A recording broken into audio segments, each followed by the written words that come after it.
my name is Mary Bickford. I am the widow, I guess you would say, of Edwin Bickford, who is the fifth great-grandson of General Hathaway. And a question has been asked to me, how did the Bickford family become into the Hathaway family? And so I have made a little graph here, or whatever, and it shows that it came down, it was very interesting, it came down through the women of the family until it got to my father-in-law. And so it starts out as Wealthia Hathaway, who was the daughter of the general, and she had a daughter, Helen. And Helen married, well, we've got another family that'll be coming in here, but so Helen had a daughter, Sarah, and Sarah was my husband's grandmother. And Sarah married a Bickford. She married Hiram Bickford, and he was an architect. He did some things in Cortland. The hospital, it was Pierce and Bickford, and well, some other places. The Alumni House, and so then it came down to my father-in-law, who as a boy used to come to Hathaway House, and they stayed for the summer, and their father, Hiram Bickford, used to come up from Elmira, and he would either ride his bike or take the train to Cortland and ride his bike to Solon, or his wife would come down with the buggy and get him. We used to have a little train that came through here, and so as a boy he wanted to be a farmer, and so in the end he did. In the meantime, he went to Cornell to school. He had some serious problems and eventually lost his sight, but he still came to the farm before the sight was completely gone, and they did finally decide to stay on the farm and farm it, and I met my husband at Cortland State, and I taught school, phys ed over in Cincinnati for a while, and then he needed me on the farm, and so I became a farm wife. Now, when you say the farm, is it the Hathaway farm? It was a farm, yes. Where the Hathaway House is? Yes. So it went back up behind the Hathaway House? Yes, it was quite a few acres. Well, originally when it was first, the general first had it, it was about 8,000 acres that he bought up. That was when he was a young lad and came. Now, he bought the acreage. He wasn't one of these Revolutionary War soldiers that were given a grant? No. Okay. No. No, he tried to be in the Navy. He came from Massachusetts, Freetown, and I guess that his family maybe pushed him to be in the Navy, and he didn't like it, and so he started to come west, and he ended up and named Freetown, that we have out here, for Freetown, Mass. Okay. This is all in the books that if anybody wants to read them. And then he settled in Cincinnati for a while, and his daughter eventually married a Boyd from Cincinnatus, and that's how the lineage starts here with Welthia and goes to what they say, Helen, and then Sarah, and then my father-in-law, Edwin Blake Bickford Sr. So the people that say, well, I'm a Hathaway, I'm related to the Yes. the famous Hathaway, No. that can't be true because it's all. No, there was none of the boys, none of the Hathaway men married, and only 3 of the girls married. She had 11 children. Yeah, and of course few of them died quite young, and so there was no way. The Hathaway family stopped right there. Do you know why the sons didn't marry, aside from ones that passed No, I away? don't know. It's I really don't know interesting. whether it was some were in the service.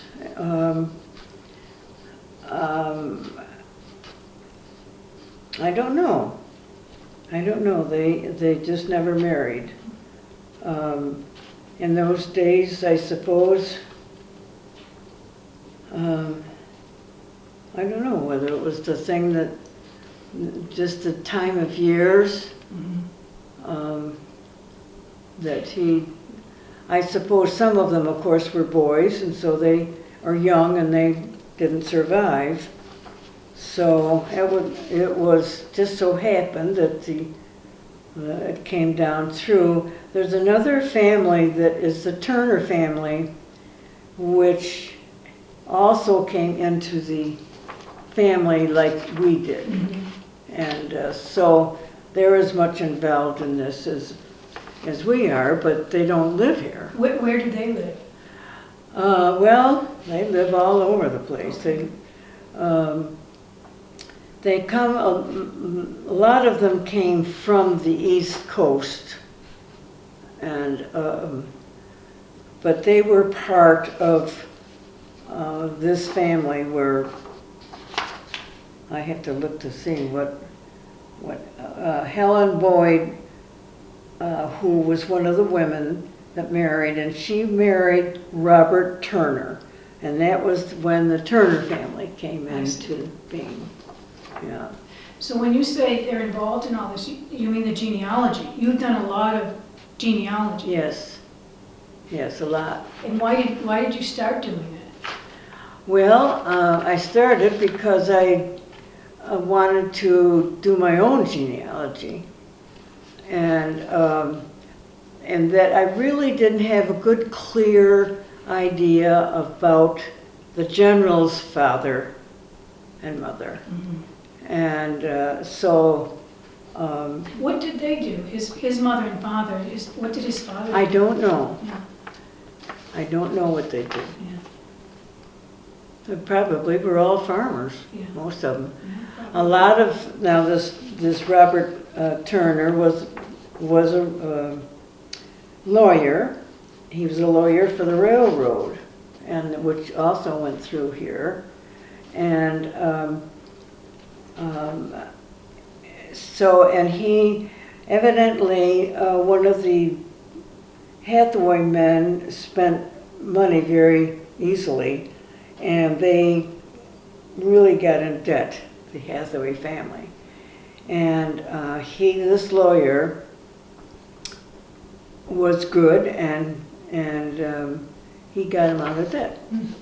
And so it's just kind of, it's interesting because way back they had a Hathaway Incorporated, and so they lived in Elmira, except for those that were here on the farm. And it eventually changed to the Cedars Incorporated, which is the name of the cemetery that we have up and back here. And most everybody is buried there that is family. Some are, the headstones are there, but they were buried someplace else, which I don't know where. It's so, this was the family corporation allowed my father-in-law to come and farm it here when he was almost blind. Wow. And they did have 2 children, and they had a girl first, and the last that he saw her was when she was 2.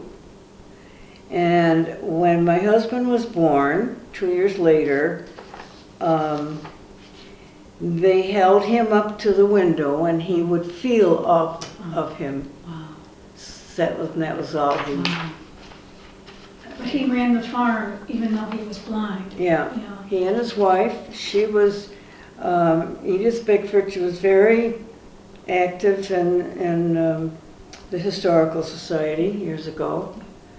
But she didn't drive, well, they didn't have tractors much then, they had horses.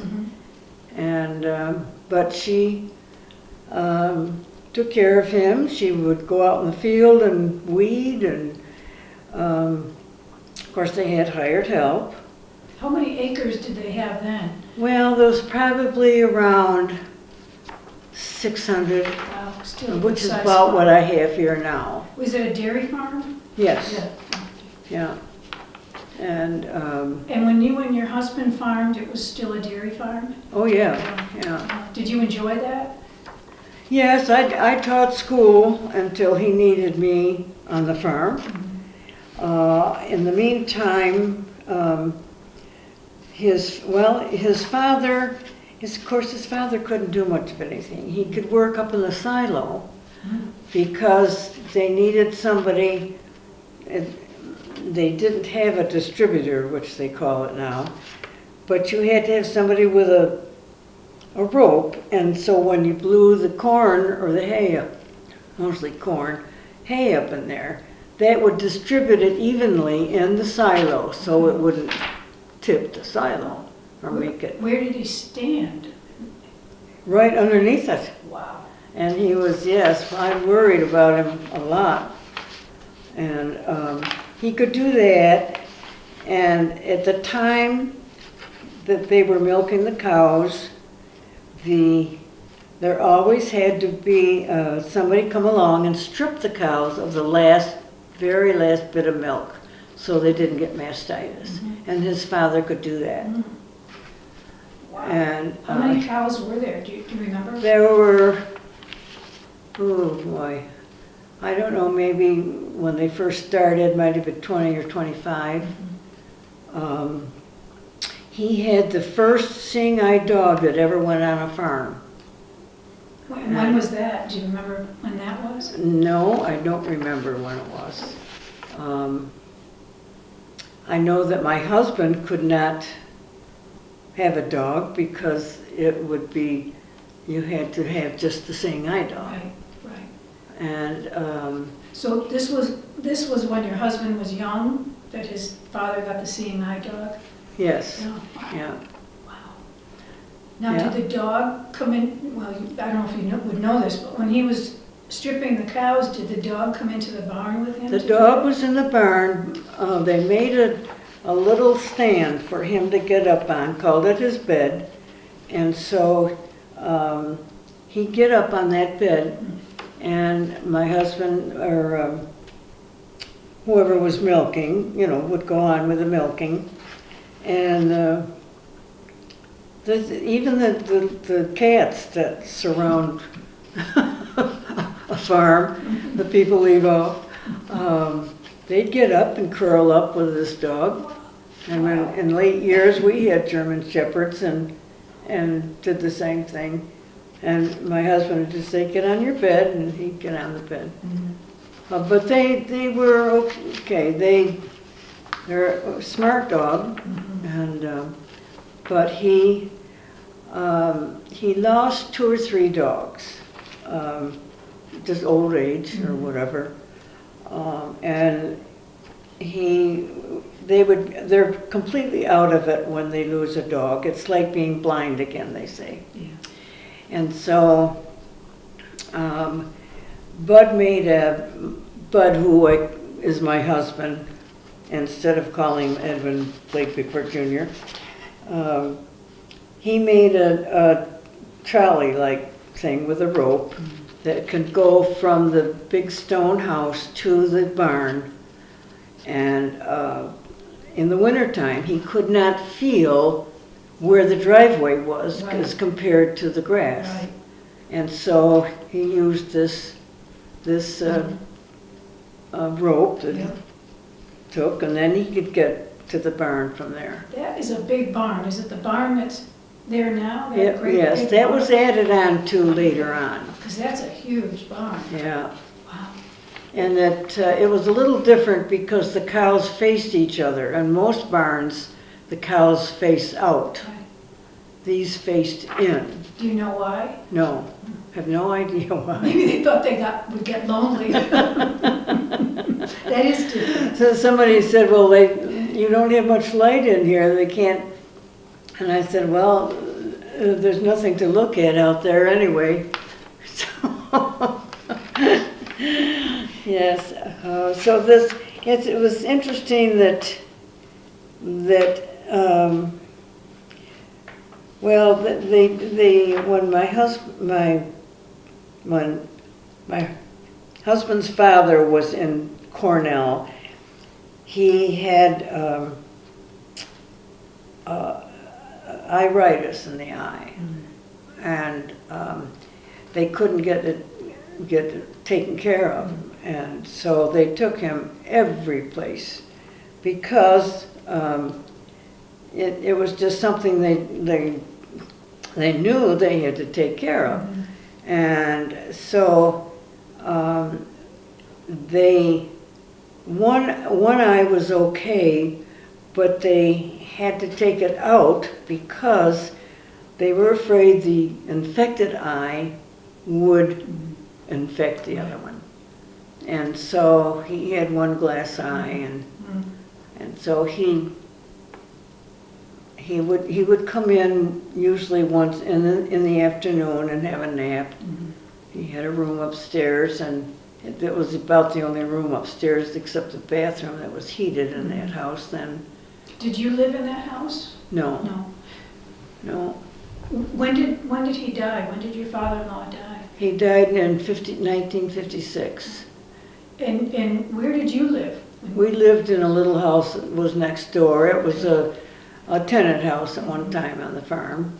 When he passed away, did you move into the bigger house then? No. What happened to No, well, she signed an agreement with the family corporation that she would not stay there if he died. And so she had to leave, and they sold it to, well, at one time it was Bob Hall who made a restaurant out of it. But that was just for, well, let me back up a little bit. When the family corporation allowed them to farm it, they paid taxes on just the land that they used and the buildings.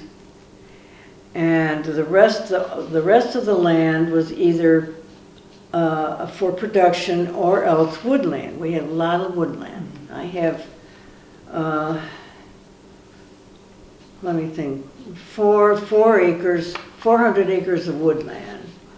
I have about 600 acres altogether. It goes up behind you? Goes up behind here and those woods over there. Really? Mm-hmm. How about that field across from here? Is that? That field went with the farm, and eventually Tony Tonelli bought it. Okay. And he rents it out now. So when Edith had to leave the big house, where did she go? Well, she went to Cortland. She was a mother-in-law at a couple of the sororities for a while, and then she moved to Rochester to the U of R, and she was a not a house mother, but charge of the nurses' quarters anyway, there. And she stayed there then, and she bought a place on Little York Lake, so she would come down there in the summer. And Mr. Hall turned it into a restaurant? He turned it into a restaurant. Well, it was Tony Tonelli eventually bought it from Bob Hall. Now I'm getting mixed up here now because Bob Hall bought it from Tony Tonelli. Bought the No, farm. that's not right either. Cut that out. The farm part. Where the barn is now is separate from Tony Tonelli's Hathaway House. Yes. That's owned by somebody else. That's right. So it's kind of split off. Yes. And the Hathaway House is just That area. Mhm. Okay. And Tony turned that into a banquet hall in the early 70s, I think. Yes, there's a article in here about it. Mhm. But Bob Hall was the one that bought it first. Mhm. And it looks fairly intact, other than the addition that Tony Tonelli put on.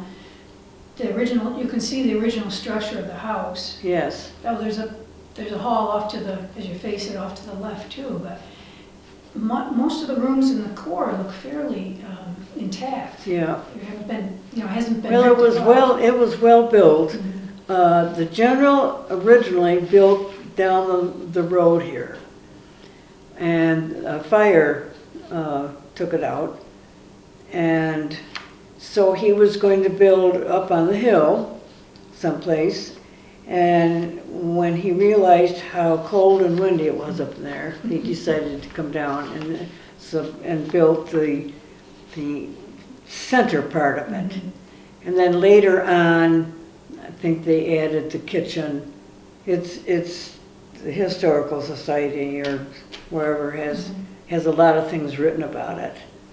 I imagine he made the house out of stone because his first house burned. The stone, right? there was a stone quarry down the road here, Oh, okay. and the oxen brought him down, and yeah. Do you know who the architect was? Did he design it No, himself? I don't know. No. He might have designed it himself. Yeah, he could have. Yeah. He Yeah, sounds they like a did in talented those fellow. days. He sounds a very resourceful fellow, Yeah. really. Yes, he was a very smart man, the general, and so I don't know. Do you have any other questions? Well, when you and your husband were farming, you were raising children too. Mhm. How many children do you have? Three. Three children. Yeah, So they grew up in a farm environment. yeah. Did they stay in the area? Yes, well, I have a daughter, Cindy, that's a landscape architect, and she lives in Homer. And my son did not want to farm it, and we did not want him to if he didn't want to, because it isn't anything that you do if you don't want to do. Right. My husband got up at 3:30 mornings because he wanted to eat breakfast with his kids before they went to school. And so Blake is his name, and he is a golf course designer in Fazio down in the Carolinas. Wow, he must be, well, both of those children are pretty talented, and they're doing something related to land. Yeah, Yeah. and yes, and they understand each other's, what they Business, do. yeah. And then my youngest daughter, Melissa, is down in Raleigh, North Carolina. And right at the moment, she's not doing anything. She's very artistic. Both my girls are artistic. And when we stop, I'll show you some other things. But but they worked on the farm. They worked on the farm. Pretty good youth experience to It's work a good on a place farm. to grow up. It is, Yeah. yeah. Yeah, there are many times, we would be at the dining room table and somebody would say, the cows are out. So off we'd go, no matter what we had on our feet or what we had on, we went. I said, I don't know how many pairs of sneakers I ruined chasing cows. That's a fun activity, isn't it? Oh my gosh. But it was a good life. We did add on to the barn eventually because we had to, because of inflation, we had to add on cows. And how many cows did you have when you had the most? Well, we had, I guess about 50. Wow, And if you want to keep track of them, that's a good size. you know, and it was just us. Yes, right. We had a hired man for a while, and we had to get rid of him. And it was very hard to get a good hired man. They didn't want to work. It's hard work. So Bud's mother would go out and carry milk. We had of course, you'd have the big old milk cans. And they're heavy. And that had to be, the milk had to come and be poured into the strainer there. And there was a big vat with cold water. And so when the can got full, my husband would close it up and put it down in there to cool. But he had to get it out of there too, which was down below the ground, you know. I know. And so that was a lot of our jobs, was to carry milk from the milk pail that they'd use to the, well, eventually we got a big tank. And then the milk truck would come and pick Milk those truck would cans come up, right? pick it up. Yeah. Rain or shine, Yep, we had to go. no matter what, we were there. Yeah. That was one thing about farming, you couldn't take the day off. Right. I think we were married 17 years before we had more than maybe possibly a Saturday night and Sunday morning, Sunday night. Wow. It's a hard life. Yeah, You it know, is. like you said, if you don't really love it, if you don't really want to do it, it's Right. not the life for you. Yeah. It's a tough And one. if you're going to be a member of the community, he was on the school board and a lot of boards, and they met at night. It's the only time that farmers could meet. And then they still had to get up in the morning. Not much sleep. Not much sleep. He learned to go on, not much, 4 or 5 hours a night maybe. And how long were you married before he passed away? 44 years, something like that. Good long time. Yeah. Yeah. So, yeah. Well, it's a really interesting story. Well, thank you. It's a great heritage too, and it's wonderful that you did all the genealogy Well, that you did. It was fun doing. Yeah. It gets into your bones kind of, and you get so that time passes when you're working on it, and I think, oh. And one thing leads to another, I Yes, it imagine. does, Yeah, yes. yeah. And you said that you have that blue notebook that you've got there. You said that you filled 10 of those. Did you say the blue notebook that you did? Yeah. You said that you filled up 10 of those notebooks with Well, your research. that I filled up. This is all the families. I have a Bickford one. I have my pooled one. I have this one. I have some of the side effects. You know, as I say, you got so many people that are gradually being added to the family that you don't have room in these things. So It goes and goes and goes. yes. Yeah. Well, it's really interesting. I appreciate your being willing to sit down and talk about it. Well, I'm glad to do it because people think that we were given the farm, which we weren't. We paid his folks for all that. We eventually bought the woodland when we could, and so. You had to buy it from the corporation? Yes. Yes, okay. I did not know that part, I didn't know it was part of a corporation. Yeah. And so it's mostly just called the Cedars now because all it entails now is the cemetery. Very interesting. That's really ahead of its time to have a farm family establish a corporation. Yeah. Because that was a long time ago. Yeah. They did that. Very These unique. men down in Elmira were very, very smart. They were head of different corporations down there, and And what relation were they to the well, general? they were.